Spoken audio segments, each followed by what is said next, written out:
Salam kicomania, tetap sehat. Pada saat ini saya ingin bercerita tentang serba-serbi pengalaman saya bersama Suara Sakti. Tapi jangan lupa like, komen, dan subscribe dulu.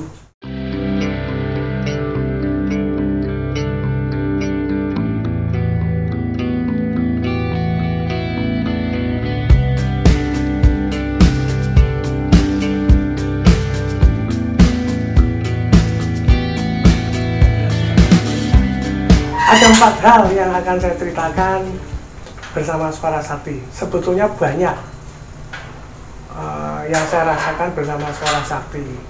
Cuma yang saya tampilkan di sini hanya cuma 4. Jadi gini, yang pertama itu pada sekitar tahun 2000 berapa, pada saat itu ada saya lomba di Jakarta. Itu awal-awal saya punya Suara Sakti. Dapat juara kedua di Jakarta. Terus ditawar orang. Penawarannya waktu itu 12,5 juta cumaan. Cuma saya waktu awal itu merasa, wah seneng banget saya. Saya beli Suara Sakti cuma 7 juta. Ditawar 12,5. Yang nawar orang Jakarta. Saya bilang, oke, besok kita ketemu di daerah Jakarta Selatan. Kebetulan saya waktu itu membangun satu rumah di daerah Jakarta Selatan dan saya tunggu di proyek. Oke, besok saya tunggu di proyek ya. Iya. Saya tunggu sampai sore, sampai hampir maghrib itu orangnya nggak datang. Saya telepon nggak diangkat. Akhirnya saya bilang sama sopir saya waktu itu, udah kita pulang aja deh, udah nggak usah dijual aja deh kalau gini deh. Udah, akhirnya kita pulang. Di perjalanan pun sampai ke Jogja pun orangnya juga nggak telepon. Nggak apa-apa lah, saya sudah punya pikiran bahwa itu burung tidak akan tak jual. 2-3 hari di Jogja ada orang lain yang telepon ke saya juga. Dia telepon, dia tanya, "Di, Suara Sakti jadi mau dijual nggak?" "Nggak kok." Nah, dia bilang, "Kalau boleh tak beli 25." Bayangin, dari yang pertama itu cuma ditawar 12,5, yang kedua mau dibeli 25. Saya tetap nggak, tidak akan tak jual. Nah, akhirnya burung itu, singkat cerita, tidak jadi saya jual. Nah, itu adalah serba-serbi yang pertama yang saya ceritakan kepada para kicomania. Sekarang saya bercerita yang kedua. Jadi ada kejadian yang cukup aneh dan itu memang benar-benar terjadi. Pada saat itu ada satu event lomba di Tegal. Saya berangkat ke Tegal bersama dengan anak buah saya berangkat ke Tegal. Pada saat lomba kelas murai batu yang pertama, biasa kalau orang lomba itu kan, ayo para peserta kita masuk ke lapangan untuk kita nanti burungnya digantang.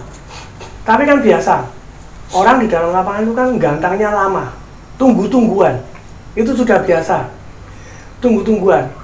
Ada salah satu orang yang burungnya langsung dibuka, langsung digantang.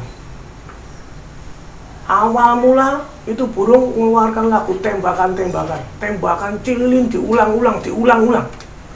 Saya bilang sama anak buah saya, wah ini orangnya kok aneh ya. Wong lomba belum dimulai, orang pada belum gantang, tapi dia tetap mau gantang.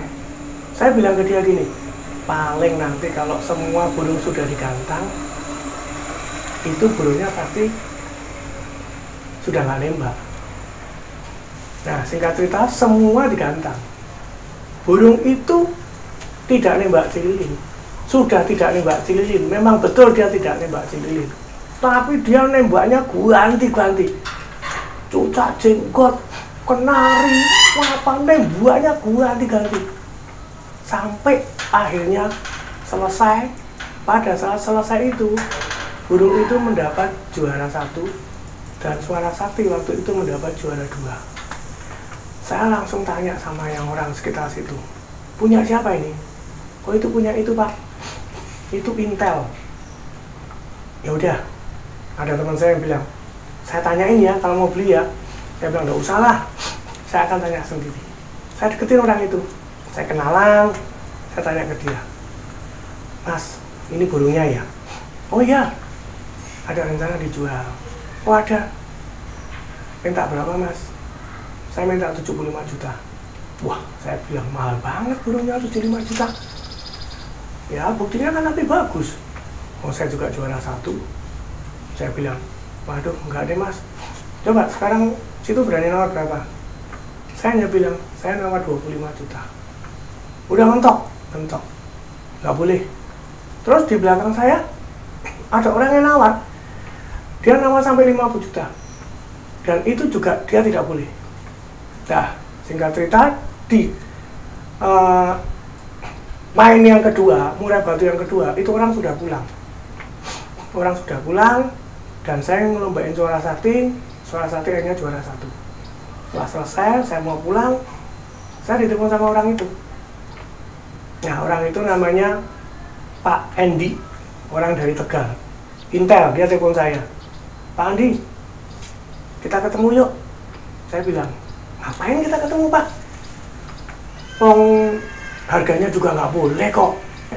Ya udah, saya bilang sama anak buah saya, sama sopir saya bilang, yuk kita pulang lewat hotel apa waktu itu. Sampai ke sana, saya ketemu dengan orang itu, dan dia bilang ke saya gini, Pak Andi, ini burung. Pak Andi mentoknya berani berapa? Saya tetap bilang ke dia, saya hanya berani 25 juta.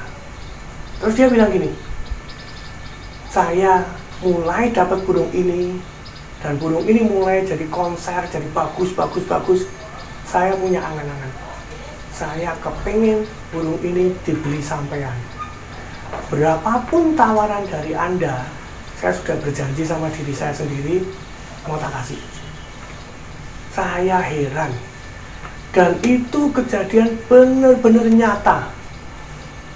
Ya, terus akhirnya bener ini Pak, bener. Langsung di dekat situ ada ATM, saya ambil uang, saya bayar ke dia, saya bawa pulang. Terus malamnya saya ditelepon oleh orang yang nawar 50 juta. Dia bilang ke saya seperti ini, bener kamu itu beli burung 25? Betul. Masa sih saya nawar 50 gak dikasih, masa dikasih kamu 25? Loh, tapi betul itu. Akhirnya orangnya itu telepon sama yang punya burung, Pak, gimana sih kamu?